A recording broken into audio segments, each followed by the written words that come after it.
turma, boa tarde. Hoje é 23 de junho de 2023, uma contingência mobilidade urbana fica em casa, mas a aula vai ser então devidamente gravada para vocês, para que a gente possa então fazer os conteúdos finais da nossa disciplina. O tema de hoje sobre fascismo é um tema muito importante, muito polêmico também, e que exige uma reflexão bem racional para a gente evitar mitificações e às vezes também corroer o uso devido da palavra no nosso vocabulário político e no nosso dia a dia. Afinal, todo mundo que apresenta uma característica às vezes reacionária ou autoritária nós chamamos de fascista, o que é um pouco equivocado, porque nem todo reacionário, nem todo autoritário é fascista. Todo fascista é autoritário e é reacionário, mas nem todo reacionário e autoritário é fascista. Então a gente associa muitas vezes, sobretudo, espectros da direita com fascismo. E é muito perigoso fazer associação. Porque o fascismo é um projeto que envolve uma série de perspectivas que, claro, que ele se reinventa ao longo da história, século XX, XXI. Temos hoje neofascismo, neonazismo. O próprio nazismo ele é uma espécie de fascismo também. Vou também abordar isso. E hoje o fascismo ele não é mais no formato de Mussolini. Ele passou várias transformações ideológicas, inclusive absorvendo muitas pautas individualistas e o chamado neoliberalismo, que é muito curioso, por sinal. Então eu vou apresentar isso aí tudo para vocês. E a gente tem que sempre usar o senso racional para evitar a panfletagem, a lacração, que são fenômenos pós-modernos que prejudicam o bom entendimento das causas e dos efeitos políticos. Então, primeiramente, a questão histórica. Século XIX, a Itália ela passa por um processo muito doloroso de unificação nacional territorial. A Itália era uma coxa de retalhos de reinos, principados, e sobretudo também muito influenciada não só pela Igreja Católica, mas pelas pretensões do Império Austríaco na região, sobretudo norte da Itália. A Áustria ela bloqueava grande parte do território norte da Itália. Então, no século XIX, surge um movimento muito forte do nacionalismo italiano, como também foi na própria Europa como um todo, os nacionalismos. Sobretudo a partir de 1848. Antes disso, sim, também. Desde as guerras napoleônicas, para quem gosta de história ali, coisa legal para debater. Mas no século XIX, então, a Itália tem uma efervescência cultural muito forte. Na ópera, quem gosta de ópera aí, Verdi, Rossini, Bellini, Donizetti, muitos outros. Na literatura, Manzoni, o ressurgimento, a ideia de um renascimento, de um reflorescimento da cultura italiana e da sua política. A Itália está há muito tempo fragmentada, dispersa. Até o hino da Itália fala disso. Quem tiver interesse em ler o hino da Itália, bastante vibrante, trata bem dessas questões. Bem, a Itália era um país agrário, parcamente industrializado. Só Turim talvez tivesse uma preeminência, mas era um país ainda muito pobre em relação ao desenvolvimento industrial. E, sobretudo, em algumas regiões mais campestres, muita pobreza. Não é à toa que houve grande massa migratória da Itália para o Brasil, para a Argentina, para os Estados Unidos e outros países mais. Mas, sobretudo, esses três. Uruguai também, um pouquinho, né? Então, a Itália ela não apresentava o seu, digamos assim, BH como a gente conhece hoje. É um país muito atrasado. Uma grande cultura, mas com uma pobreza material muito intensa. Bem, a Itália demora também a entrar no projeto colonialista imperialista, que já era muito avançado na Inglaterra, na França, na Alemanha. Um pouco depois, Portugal e Espanha também. A Holanda também é muito forte. A Itália mal tinha resolvido a sua situação territorial, local, nacional. E aí, tardiamente, ela inicia esse projeto. Ela invade o que seria hoje a Somália e a Eritreia, tenta invadir a Etiópia, que era chamada na época de Abissínia, e a Itália é devastada, é desbaratada pelos etíopes. Foi uma grande vergonha naquele projeto moderno, eurocêntrico, de projeto brancocêntrico, digamos assim, de projeto civilizatório europeu, perder uma guerra para um país considerado atrasado, um país de negros, ou seja, tem toda uma questão racial por trás também, muito terrível. A Etiópia, então, ela meio que honra o milenar espírito africano de resistência, de luta contra a violência e o arbítrio dos colonos. Bom, a Itália, então, muito desenvolvida culturalmente, mas então entrando no processo lento de industrialização. Temos depois a Primeira Guerra Mundial. A Itália, na Primeira Guerra Mundial, de início, ela era aliada dos austríacos e dos alemães. Ela muda de lado, passa para o lado dos franceses, ingleses e russos, com promessas de receber territórios do Império Austro-Húngaro. Mais uma vez, sobretudo o norte da Itália, né? Regiões ali daquela península da Ístria, que pega Eslovênia, Croácia. A Croácia, há muito tempo, ela foi, por exemplo, possessão veneziana, chamada Dalmácia. Aí vem os dálmatas, os cachorros de dálmatas, né? A Eslovênia também fez parte já teve colonização italiana, início da idade, final da Idade Média e Idade Moderna. Então a Europa inteira, se for ver, ela uma hora passa para um lado, uma hora passa para o outro. A Córcega já foi uma ilha italiana e desde o século XVIII é um território francês. Nice, a Riviera Francesa, cidade maravilhosa, lindíssima, né? Nice já pertence à Itália também. Então, ou seja, a Europa, o mapa é muito fluido. Agora talvez mais estável, né? Tirando a questão da Ucrânia e Rússia, que é outra questão. Então a Itália, na Primeira Guerra Mundial, ela recebeu promessas de territórios para ampliar seu espaço vital. No fim e ao cabo, isso não aconteceu. A Itália sofreu muitas perdas humanas na Primeira Guerra. Era um exército preparado, né? Venceu, se conseguiu, sobretudo a linha de frente da Itália era contra a Áustria-Hungria, seu grande rival histórico, né? Assim como, por exemplo, existe uma rivalidade entre Alemanha e França, existe uma rivalidade muito forte entre Itália e Áustria. Tá? São países católicos, de tradição católica, mas a questão política territorial pragmática prevalece. Né? Então, a inteligência, a opinião pública italiana, ela ficou muito revoltada com a considerada inépcia do governo, que era uma monarquia parlamentar liberal,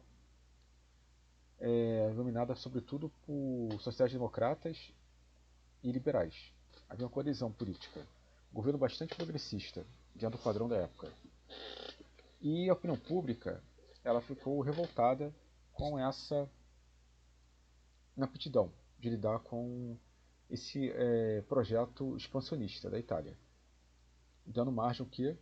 Para o avanço de discursos ultranacionalistas, extremistas, antiliberais, antissocialistas, antissociais-democratas, um populismo de direita. A defesa da pátria, da honra nacional, defesa da guerra, defesa da expansão territorial italiana, criando uma analogia com a antiga Roma, o Império Romano. Nesse quadro que Mussolini vai surgir, depois eu vou abordar a obra dele. Mas antes disso, eu vou falar sobre, digamos assim, o prólogo do fascismo. O prólogo do fascismo ele se encontra no Manifesto Futurista de Filippo Tommaso Marinetti, que é o autor que vocês receberam no material. O Manifesto Futurista é um texto bastante interessante do ponto de vista filosófico, estético mesmo, né? Mas antecipa a crueza do fascismo. E até uma questão didática, eu vou fazer uma leitura comentada de alguns tópicos para que a gente possa entender como é que isso vai influenciar depois todo o espectro político fascista. Eu recomendo que vocês façam a leitura de todos os tópicos, né? Mas, obviamente, que tem alguns aqui que são bastante incisivos. É, o tópico 7. Não há beleza a não ser na luta. Nenhuma obra que não tenha um caráter agressivo pode ser uma obra-prima. A poesia deve ser concebida como um violento assalto contra as forças desconhecidas, para obrigá-las a prostrar-se diante do homem. Há aqui uma retomada do espírito prometeico moderno. Nós vimos que cabe ao homem, pela razão, pela ciência, pela força, se apropriar da natureza. Né? Mas ao falar que não existe beleza a não ser na luta, a luta é a guerra, é a violência, é a apropriação violenta do outro. Né? Olha aí como é que a gente já consegue perceber os traços psicológicos e estetizantes do fascismo. Tópico 9. Nós queremos glorificar a guerra, única higiene do mundo, o militarismo, o patriotismo, o gesto destruidor dos libertários, as belas ideias pelas quais se morre, o desprezo pela mulher. É horrendo isso, analisando de maneira fria e calculista, digamos. Né? Glorificar a guerra. O fascismo ele glorifica a guerra, porque a guerra ela dá vazão ao impulso heróico do indivíduo. O fascismo ele glorifica de forma mítica, para o mito, a potência do mito do fascismo. O fascismo glorifica o herói mítico. É o herói que abre mão do prazer, abre mão da felicidade em prol da causa maior, que é a nação, que é o Estado. Então a guerra é um palco que celebra o triunfo da vontade individual sobre o coletivo, o triunfo do herói sobre o anonimato. Ou seja, você morre por uma causa maior do que a sua. Então o próprio indivíduo em si só tem valor quando ele morre pela pátria, pelo Estado. Aquele indivíduo que não guerreia, pacifista, um indivíduo que vive uma vida tranquila, campestre, né, digamos assim, aquela vida pastoril, aquela vida burguesa também, ele não tem valor. O valor é aquele que morre, que se mutila, aquele que enfrenta o perigo. Única higiene do mundo. Por quê? Porque existe uma leitura da época, uma leitura eugenista, de que as civilizações elas passam por um processo lento de purificação étnica social. Olha aí, gente, Gobineau, século XVIII, século XIX, aliás, o racismo estrutural, racismo científico, as ciências defendendo a superioridade das raças. A branca é superior à raça negra, né? A raça branca é superior à raça asiática, digamos assim. O branco é superior em tudo. Mais civilizado, mais culto, mais puro, mais perfeito. Tá? Então a guerra tem esse papel de eliminar não só o excedente humano, mas sobretudo fazer com que coisas mais fortes prevaleçam. Tá? Então ela purifica a sociedade. Militarismo. Olha aí. Militarismo. A ação bélica, a ação violenta, o armamentismo está latente a isso. Ou seja, você tem direito de se afirmar fisicamente pelas armas. Usar força para enfrentar o inimigo. O inimigo real ou, sobretudo, imaginário, muitas vezes. O patriotismo. A pátria é tudo. No fascismo, existe a fusão entre a pátria e o Estado. O Estado, ele não é só a máquina estrutural. O Estado é a pátria, o solo vital. É o gesto destruidor dos libertários. Ou seja, a ideia de que o libertário aqui não no aspecto liberal, nem mesmo, digamos assim, mais anarquista, né? Que existe um anarquismo libertário também que se fala. Né? É no sentido de libertários, aqueles que são contra o establishment, contra o status quo, contra a ordem tradicional estabelecida. O fascismo ele visa promover uma pseudo-revolução cultural e social, quando na verdade é uma reação ao tempo. O fascismo reage contra o tempo presente, visando que mitificar um passado glorioso, no caso Roma, né, a Roma imperial. Desprezo pela mulher. Isso é muito importante no fascismo. Existe uma dificuldade em você lidar com a libido sexual feminina. A mulher é considerada perversa, considerada inferior, considerada confusa, inapreensível. Tá? É um grande mito também, que vem desde a Grécia Antiga, desde a Antiguidade Clássica como um todo. Né? Então a mulher tem que ser subjugada pela força. A mulher livre, emancipada, feminista, ela tem que ser doutrinada, tem que ser controlada pela macheza masculina. Olha aí o tópico 10, que é uma coisa terrível. Nós queremos destruir os museus, as bibliotecas, as academias de toda a natureza e combater o moralismo, o feminismo e toda a vileza oportunista utilitária. O fascismo é contrário à cultura, ao pensamento crítico, à autonomia, à análise conceitual. É contrária à reflexão, ao debate, à dialética. O fascismo que é o quê? A afirmação da violência como grande argumento. A retórica fascista é a retórica da força, do pé na porta, do coturno. Esmagar o oponente, o inimigo. Não tem que ter argumento, tem que ter força. Bufetada, o soco. Né? Então, destruir os museus, bibliotecas, academias. É todo o aparato cultural, histórico da sociedade. Para que livro? Não quero livro. Não quero pensar, eu quero agir. Tal fascismo propõe ação direta, ação irrefletida, ação impulsiva. Primeiro haja, depois tem que agir, depois tem que agir. Não tem nem como pensar, refletir. Eles falam, né? Por exemplo, primeiro você age, depois pensa. Não, nem pensar. Todo pensamento, toda reflexão são consideradas sinônimos de fraqueza vital do homem. Tá? Olha aí, o neofascismo, inclusive, no Brasil, extrema-direita, contra a cultura, contra a ciência, contra o conhecimento, contra a ideia de debate pela verdade. Né? É bem atual.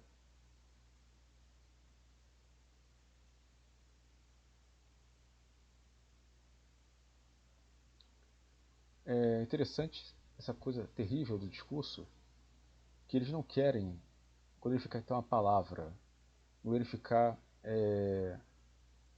glorificar a análise apurada dos textos. Eu vou fazer aqui uma remissão ao 3. A literatura exaltou até hoje a imobilidade pensativa, o êxtase e o sono. Nós queremos exaltar o movimento agressivo, a insônia febril, o passo de corrida, o salto mortal, o bufetão e o soco. Uma poesia que é muito mais ação do que reflexão. Tá? Então Marinetti, com sua obra, e é uma obra considerada futurista, né, antecipa o projeto pseudo-modernizante do fascismo.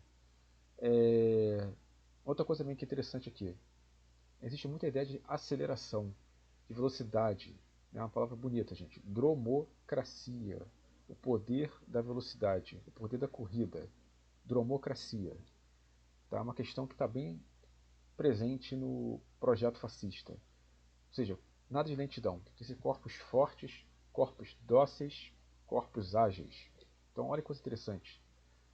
Quanto será que o projeto do Bentham, do Fayol e do Taylor talvez influenciaram o fascismo? Para vocês pensarem. Tá? Essa ideia da mecânica dos corpos, corpos disciplinados, que não pensem, não cabe o trabalhador pensar, o trabalhador tem que ser igual um soldado, né? Morrer pela empresa, quem sabe, né? Uniforme, padronizado, limpo, asséptico. Vamos pensar sobre isso. Né? Bom, Marinetti, ele vai influenciar Mussolini. Mussolini foi jornalista, de início era socialista, e partiu, mudou de espectro. Tem até uma teoria da ferradura, que ela não é muito, digamos assim, validável, mas é interessante, né? Que, segundo a qual a passagem da extrema esquerda para a extrema direita é muito rápida, é muito tênue. Não é bem assim. Tá? Não é bem assim. Mas é um discurso que, de todo modo, tem que ser colocado. Até porque o Mussolini então, era um socialista e se, se revoltou contra o projeto socialista italiano da época e resolveu criar um projeto bem diferente. Então Mussolini escreveu na década de 20 a doutrina fascista. Mussolini, em 22, toma o poder de Roma, depois da marcha de Roma, e impõe um governo ditatorial antiliberal, antimaçônico, anticomunista, antissindical. Um movimento contrário há toda a possibilidade dos liberais progressistas e dos socialistas e comunistas e anarquistas, né, tomarem o poder. Então ele cria um projeto de um país forte, um Estado forte. O Estado é tudo. Lá no fascismo, o Estado é tudo. Já vou apresentar aqui, né, só antecipando os tópicos. A ideia de que tem que ser um Estado controlado por uma figura, um líder carismático. Um líder que represente a simbiose entre o Estado e o povo. Tá? Um líder capaz de mobilizar as massas para a afirmação da identidade e da glorificação do espírito nacional, no caso italiano, com toda a analogia depois alemã de Hitler.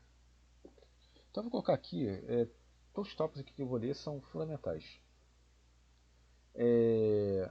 A concepção fascista da vida é religiosa, no qual o homem é visto em sua relação imanente com uma lei superior, dotado de um arbítrio objetivo que transcende o indivíduo e o eleva à comunhão consciente de uma sociedade espiritual.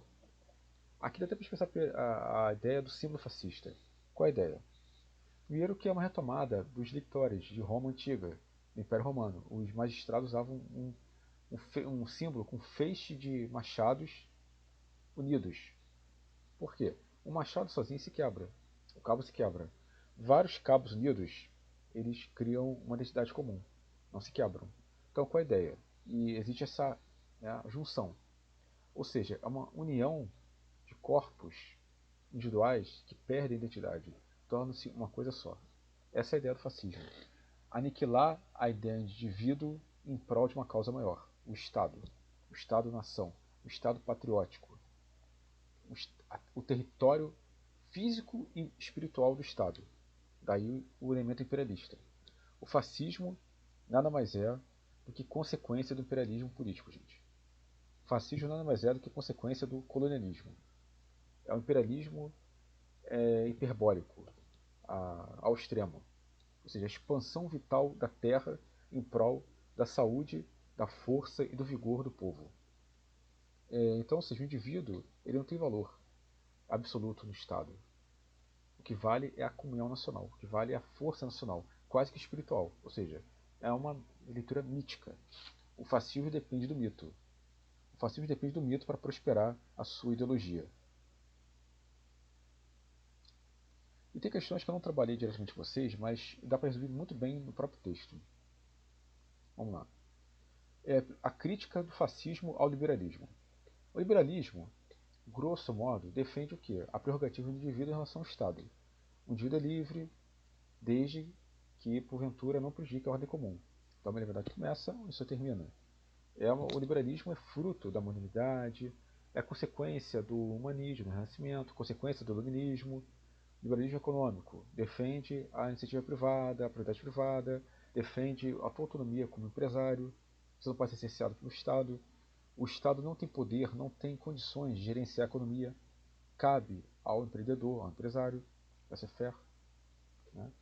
E o liberalismo político e social, que é o seguinte: o indivíduo é soberano. Se a sua ação não prejudica a ordem pública, eu não posso, como governante, como máquina do Estado, cercear a liberdade do sujeito. Né? E o liberalismo, então, ele é contra a teoria todo tipo de política pautada na apologia das massas, da multidão sobre o indivíduo. Então, o liberalismo diz que o indivíduo é tudo. O indivíduo ele é autociente, autônomo. O indivíduo ele é a grande célula da sociedade. Margaret Thatcher falava o seguinte: não existe essa coisa de sociedade. O que existe são indivíduos. Olha aí. Né? A sociedade é considerada uma abstração na visão liberal. Lógico que ela existe, mas ela não existe de forma natural. O que é natural é o indivíduo. A sociedade nada mais é do que um acordo político que pode ser provisório, que deve ser provisório na leitura liberal, para justamente a gente conseguir alcançar interesses comuns. Posto isso, nós poderíamos nos vencilhar. Então, o liberalismo mais radical defende a secessão, defende a ideia de confederação, ou seja, você se une provisoriamente, não tem essa ideia de uma identidade plena, perpétua. É uma relação comercial, digamos assim. relação de interesses. Né? Lógico, o liberalismo é mais do que isso, gente, mas eu estou só analisando aqui o que interessa para esse momento. Então, olha o que vai dizer Mussolini. O liberalismo negava o Estado em prol do indivíduo. O fascismo reafirma os direitos do Estado como expressão da essência verdadeira do indivíduo. Ou seja, existe, né, a ideia de que o homem só é homem, o indivíduo só é indivíduo dentro do Estado. Fora do Estado ele nada é. Então, mais do que o Estado protetor, o Estado tutor, é um Estado que controla, que organiza a nossa vida. E o Estado, gente, não é governo, o Estado é máquina. O Estado é toda a estrutura social. É todo o somatório orgânico das corporações, das organizações. Tá? O fascismo vê o Estado como uma entidade homogênea e não heterogênea, como seria a visão liberal. Para o Estado, toda a máquina pública ela participa de maneira verticalizada de um grande processo decisório de poder. Eu vou voltar a essa questão. E se sua liberdade é o atributo do homem, de homens vivos, não de fantoches abstratos inventados pelo liberalismo individualista, então o fascismo defende a liberdade, a única liberdade válida, a liberdade do Estado e do indivíduo dentro do Estado. Então, o projeto fascista original de Mussolini era criar o chamado Estado corporativo.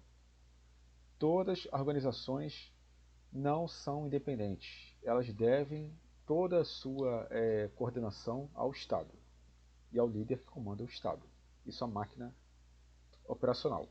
Então, os sindicatos, que na leitura de esquerda devem ser autônomos em relação ao Estado, os sindicatos é o quê? Os sindicatos são movimentos trabalhadores, são organizações trabalhistas para reivindicar direitos, para enfrentar a máquina do capitalismo.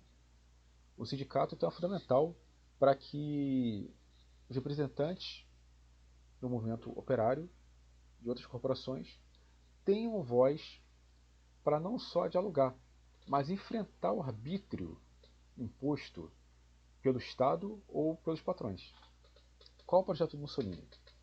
Os sindicatos são fundamentais para manter a ordem política, mas que estejam controlados. Ou seja, o sindicato deve perder seu caráter revolucionário para se tornar meramente um,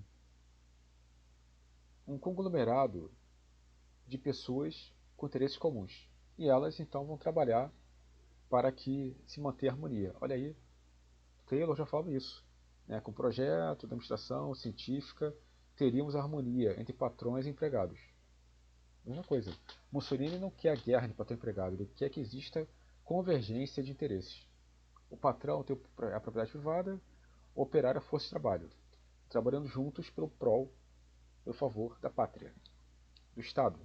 Claro, guerra civil entre eles é ruim, então que eles trabalhem juntos em prol do sucesso do Estado. Então, ou seja, fora do Estado, o indivíduo é nada, dentro do Estado ele é tudo. Né? Então, o sindicato ele é controlado pelo Estado, as escolas, toda a estrutura social. Não existe a universidade também, não existe autonomia das organizações perante o Estado. Então, o poder do Estado fascista, do Estado corporativo fascista, é um poder vertical. A ordem vem de cima para baixo, sem feedback. Tá? A base da pirâmide é fundamental para manter a ordem, mas a ordem radical, a ordem acima de tudo vem de cima, do líder, tá? Que recebe todas as categorizações de ser grandioso, de ser dotado da razão prática, capaz de controlar essa máquina social.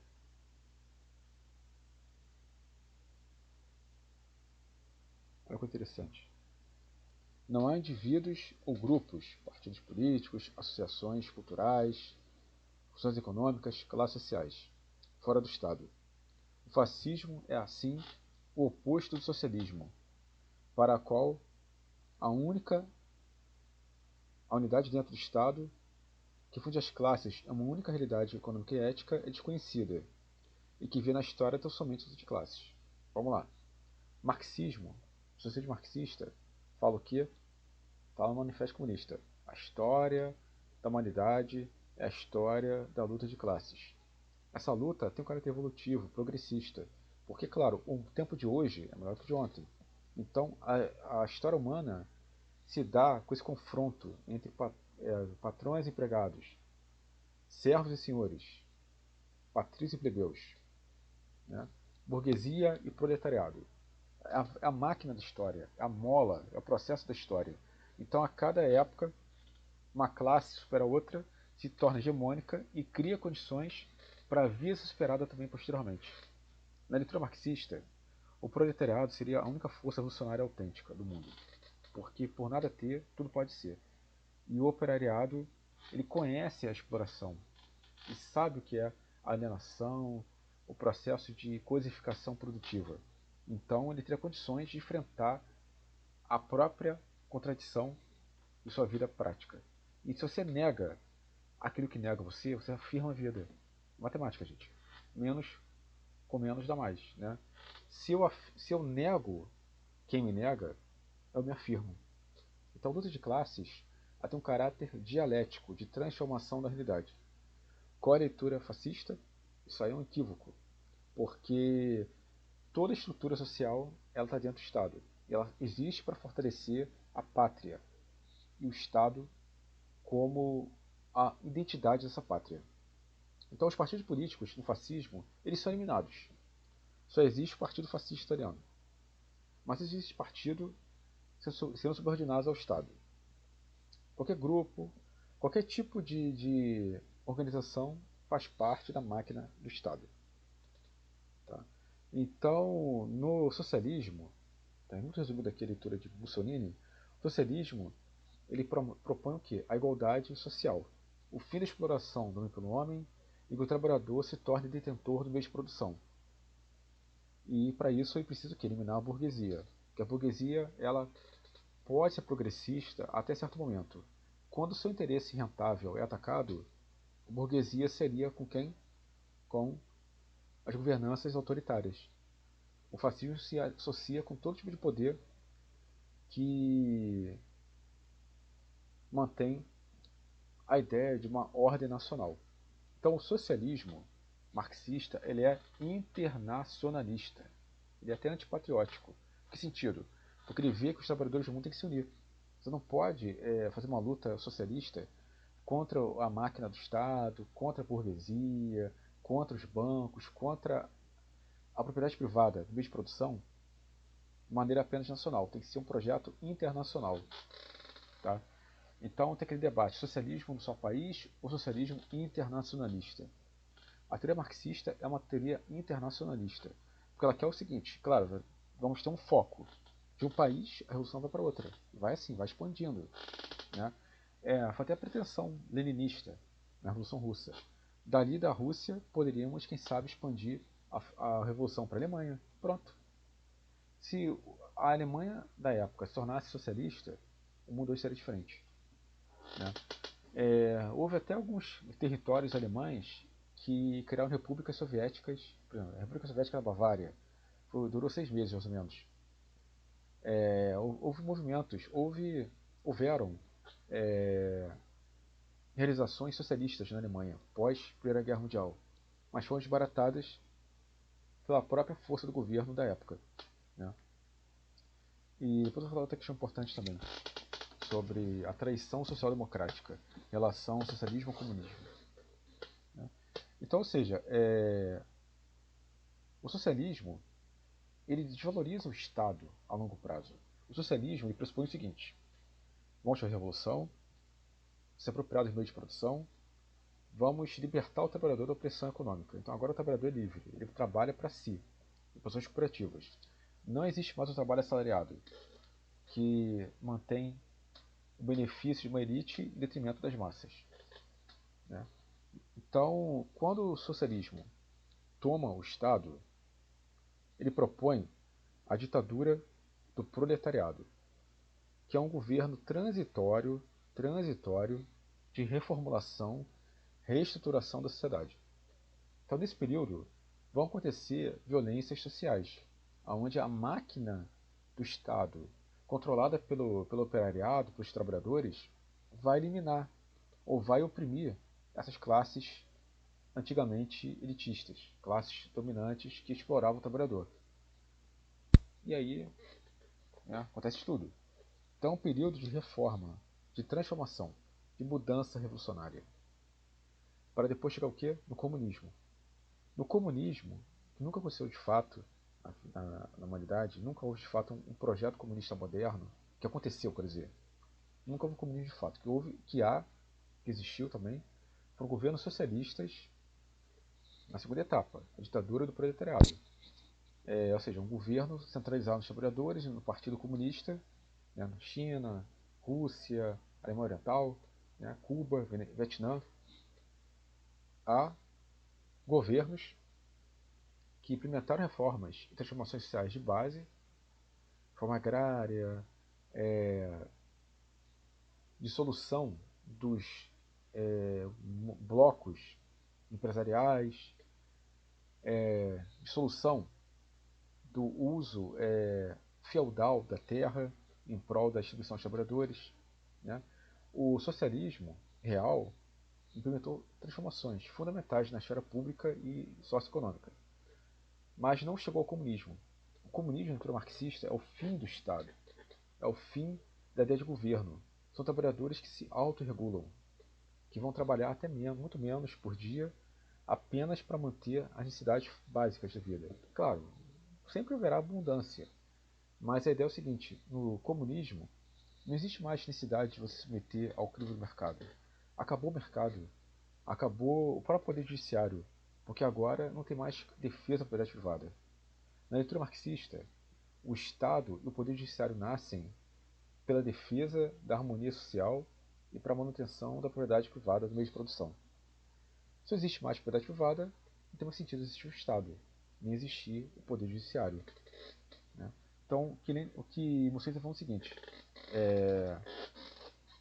o socialismo ele quer chegar a um processo final de superação do Estado. O fascismo quer afirmar ao máximo o Estado. O fascismo não quer a anulação do Estado, ele quer um Estado forte, um Estado autoritário, um Estado controlador, um Estado totalitário. Olha a diferença. O comunismo é contra o Estado. O projeto do socialismo revolucionário, ditadura do proletariado, é chegar no Estado e depois superá-lo.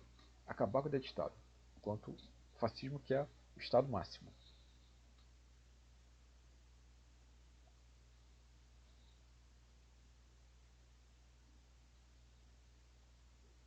E coisa bem interessante aqui que ele vai colocar, que somente a guerra leva toda a energia humana a sua tensão máxima e apõe o selo da nobreza naqueles povos que têm coragem de encará-lo. Todos os demais testes são substitutos que jamais porão um homem cara a cara consigo mesmo, diante da alternativa de vida ou morte. Por isso, todas as doutrinas que postulam a paz a qualquer custo são compatíveis com o fascismo. Ou seja, seria a doutrina social da igreja que defende a paz. O socialismo, ele propõe a paz. Paz entre os trabalhadores, guerra aos patrões. Mas o socialismo não quer a guerra o tempo todo, o socialismo quer a paz social. A guerra contra os patrões é para chegar na paz. O fascismo ele quer a guerra permanente, a mobilização permanente. Para quê? Para manter a pessoa tensa, neurótica, agitada, ansiosa, pronta para lutar. Né? Então, aqui, olha aí, compara aí o Mussolini com o Marinetti. Né? Porque a guerra então, ela tem um traço mítico de afirmação do heroísmo. O indivíduo que abre mão da sua própria individualidade em prol do Estado. Essa é a diferença, gente. O indivíduo liberal ele afirma a si mesmo o tempo todo. O indivíduo fascista ele é uma figura excepcional, mas ela vai morrer. Ou até que não morra. Pode não morrer, óbvio. Né? Mas ela está defendendo não sua própria personalidade, defendendo uma causa maior chamada Estado. Então, o pacifismo não combina com o fascismo. Então, o fascismo é o quê? É armamentista, militarista, agressivo, belicista. Ele quer criar condições para a expansão bélica do território. do Estado em prol de mais poder, em prol de mais controle, em prol de fortalecimento de suas bases. Tá? As doutrinas passam, as nações permanecem. Somos livres para crer que este é o século da autoridade, um século que tende para a direita, um século fascista. Há um discurso hoje negacionista, estúpido, que o fascismo e o nazismo são de esquerda. Bobagem. Tanto fascismo quanto nazismo, eles são projetos políticos autoritários de extrema-direita que, no fundo, favorecem os interesses do capitalismo e da burguesia. Né? Não tem nada ali de favorável ao trabalhador. Os sindicatos, no fascismo e no nazismo, eles são controlados pelo Estado. Então não tem autonomia. São pelegos, digamos assim. São trabalhadores que não vão lutar brutalmente por seus direitos. Eles vão apenas aceitar o que o Estado dá, numa relação de concordância artificial. Tá? Então, olha aí, o próprio Sully está falando que o fascismo tende à direita, é a direita. Né? Ou seja, a direita, aqui, ela é o quê? Reacionária, ela reage contra os tempos, ela é conservadora, ela é agressiva, ela é contrária à ideia de uma sociedade de pessoas puramente livres. Livres porque não são oprimidas pelo trabalho. Então, o fascismo é o quê? É uma sociedade lida pelo trabalho. Pelo trabalho, pela produção, pela indústria, pelo comércio, mas sempre em prol, né, da manutenção de uma ordem pró-Estado. Olha aqui também. O fascismo vê no espírito imperialista, isto é, na tendência das nações a se expandir, uma manifestação de sua vitalidade. Isso aconteceu então com a Itália, aconteceu também com a Alemanha nazista. Né, da expansão do espaço vital. Porque tem que existir uma fusão entre a identidade do povo e o Estado. Então eu coloquei, gente, vários tópicos que são fundamentais para entender o fascismo. Então ele é autoritário. Né? O que é autoritário? O autoritário nega a noção de autoridade. O autoritarismo não está só presente na direita, na esquerda também, claro. Né? Mas um traço fascista é autoritarismo. Por quê? A decisão é de cima para baixo. Só que o fascismo ele usa o carisma político, figuras gloriosas, para representar essa, digamos assim, leitura patriarcal. Como se fosse um pai. Né? Tudo bem, você pode encontrar o pai dos pobres, o pai disso aqui na esquerda e na direita, sim. Mas o fascismo ele vai precisar de uma figura que represente o espírito do povo. É o Duce na Itália, o condutor, é o Führer na Alemanha, né, e por aí vai. São figuras que criam uma amálgama entre a sua própria vitalidade e a vitalidade do povo, da sociedade, do Estado. Né? Ou seja, o Führer, o Duce, ele é a encarnação do povo, a encarnação do país, a manifestação da plenitude desse país. Então, uma teoria autoritária é uma teoria que você não questiona, que você aceita, que você reconhece como verdadeira porque tem medo ou porque não quer se dar o trabalho de refletir. Vem de cima para baixo, não tem feedback. Tá? Então, o autoritarismo ele está também vinculado ao nepotismo, muitas vezes, ao clientelismo, ao patrimonialismo, que há uma confusão entre as esferas, entre a esfera pública e a esfera privada. Tá? Então, o autoritário ele é mandonista. O autoritário ele quer que a pessoa aceite a ordem sem questionar. Olha o exército muitas vezes fazendo isso. Não tem que questionar, tem que aplicar. Tem que fazer o que é imposto. Não é pedido, é imposto. Então, o fascismo também é irracionalista. Nós vimos aí a negação da cultura, negação das artes, negação da razão, negação da sensibilidade crítica, da sensibilidade artística, tudo em nome do quê? Da agressão, da violência, do pé na porta, né? De movimentos e ações sociais que são pautadas pela falta de clareza, de debate crítico. Então, o fascista se orgulha dessa ignorância. O fascismo faz da ignorância mental, né, o seu grande atributo. Brucutu, Brutamonte. Gente, olha aí o mundo, né? Pra perceber. Quebrar placas, discursos tóxicos, discursos autoritários, a vontade de agredir o diferente, há esse traço, né? Apologia da violência. Nós vimos aí também, né? O quanto que a violência era fundamental para manter o Estado fascista. Agressão, militarismo, né? O militarismo envolve o quê? A ideia de armamentismo social, mas também de uma sociedade mobilizada para a guerra. O tempo todo vamos guerrear, vamos invadir o território do outro. Igual Roma. Não podemos ter apego absoluto à nossa própria vida. A nossa vida pertence ao Estado. Tá? Nossa vida pertence ao Estado.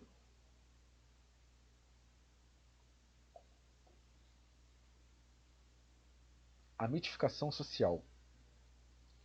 O fascismo ele não é baseado na razão, é baseado no mito. O mito do sangue puro, o mito do espaço vital, o mito da raça ariana, o mito do Império Romano invencível. São discursos que vão ser introduzidos no debate político, né, para construir essa identidade cultural fascista. E por que não é racionalização social, mitificação? Porque o mito, na teoria crítica, o mito é inferior. O mito não tem categorias lógicas. O mito não segue a categoria da razão. Não é à toa que a gente fala, então. Glorifica-se figuras mitificadas. Porque elas representam a concretização de uma ideologia que não tem valor, não tem sentido real. Né? Criam narrativas falsas para manipular e adestrar as massas. Certo? Outro ponto importante, necrofilia. Necrofilia é a atração pela morte.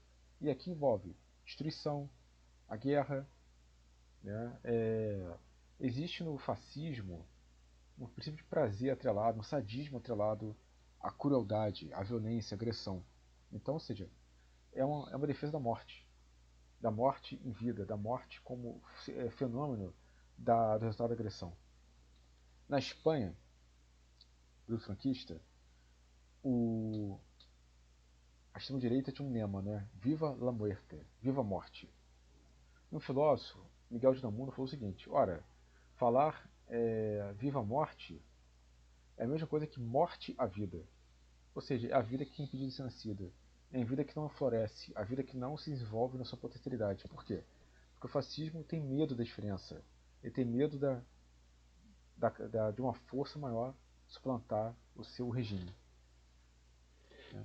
Misoginia, está claro isso, para Marinetti, que a mulher é considerada fraca, fluida, inconsequente. Né? Então, o fascista de ontem e de hoje, ele tem uma relação tóxica com a mulher, de agressão, violência. Por mais que tenha novas leis, felizmente, mesmo assim eles estão atrasados. Por quê? Porque a pessoa se considera impune, não reconhece a dignidade da mulher, a sua razão, a sua libido. Né? É por isso. Então, a misoginia é o ódio pela mulher, não só a aversão, é o ódio pela mulher. Lógico que o italiano casava, essa coisa toda, tinha filhos, mas a mulher não tinha voz. Só quem tem voz é o marido, é o homem. Né?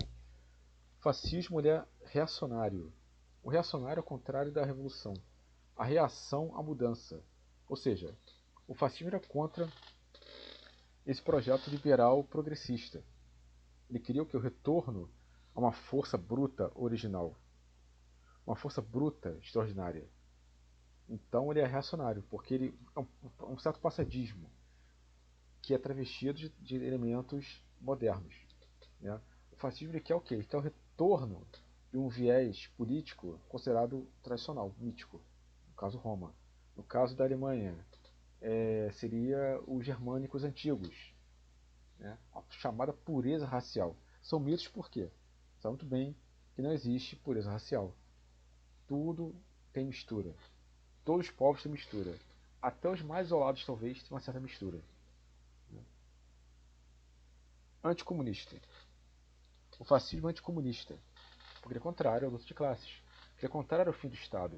Ele é contrário ao projeto marxista-leninista, né, de, em médio e longo prazo, dissolvermos a ditadura do proletariado para criar uma grande comunidade de trabalhadores livres, que vão trabalhar de maneira independente ou coletiva para manter o sustento pessoal, familiar e também social. Então, o fascismo ele quer o Estado forte. O comunismo ele quer o fim do Estado. Olha aí. O fascismo é antiliberal e antiparlamentar, anti a liberdade individual e anti todo tipo de retórica política pautada na conciliação, na conversação, no diálogo, né? Na debate de propostas. Não tem. Ele tem a visão autoritária, vertical. Eu quero isso. Né? Não aceito políticos que pensem diferente do meu ponto de vista. Então, nesse ponto, o fascismo ele é antiparlamentar. Ele é contra todo o Estado, contra o judiciário livre, autônomo. Olha aí, gente. Né? O que a extrema-direita está propondo?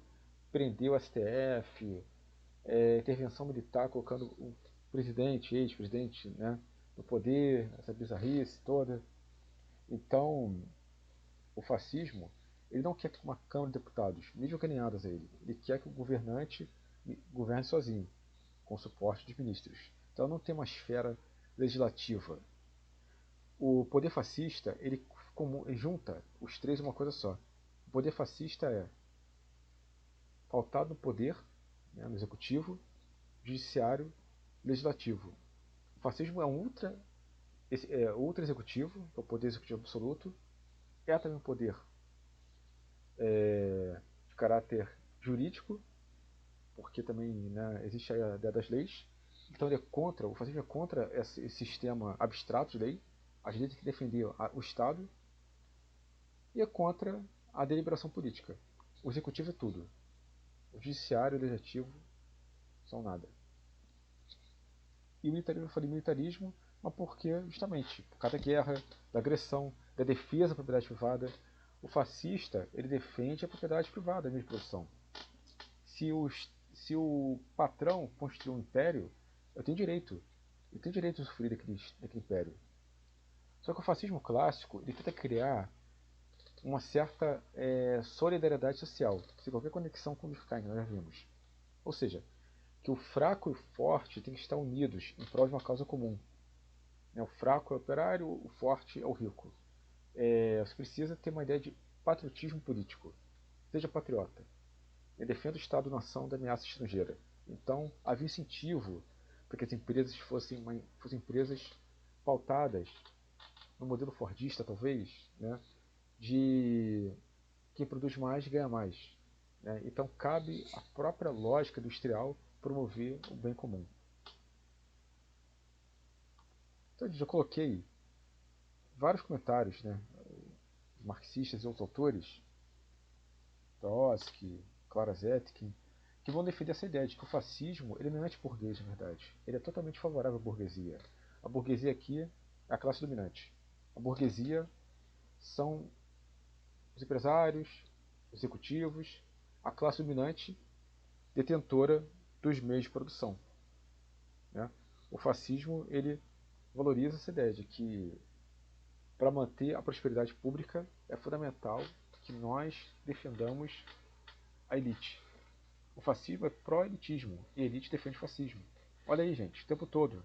Qualquer crise política, econômica, a extrema-direita ela é apoiada pelo Estado burguês, apoiada pelos empresários. Né? Porque, justamente, porque a melhor forma de governança que reprime e sem prestar conta a ninguém. Porque, por exemplo, no Brasil, uma democracia semi-liberal, né? A polícia não tem plena autonomia. Ela faz coisas horrendas que você não está fazendo aí, deixa eu ver, mas ela tem que prestar contas. O fascismo não. O fascismo, as organizações só prestam contas ao Duce, ao Führer, ao líder. Tá? Então é um projeto burguês, uma decadência burguesa. O fascismo então tem uma carga antilibidinal. Por quê? Porque no fundo ele reprime as paixões. O fascismo ele glorifica a dor, mas uma dor que é criada pela guerra. A dor física, a mutilação. Né? O fascismo ele não valoriza a reflexão poética, a reflexão contemplativa. Ele quer a ação pura, imediata, a ação instantânea, que é extremamente fascista. Tá?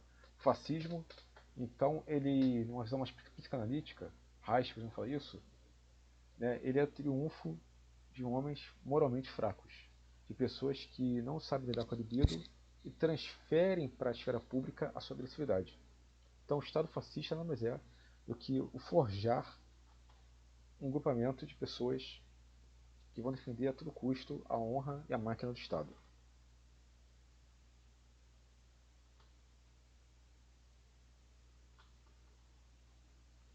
Só um pequeno parênteses aqui. Na Alemanha, nós tivemos o nazismo.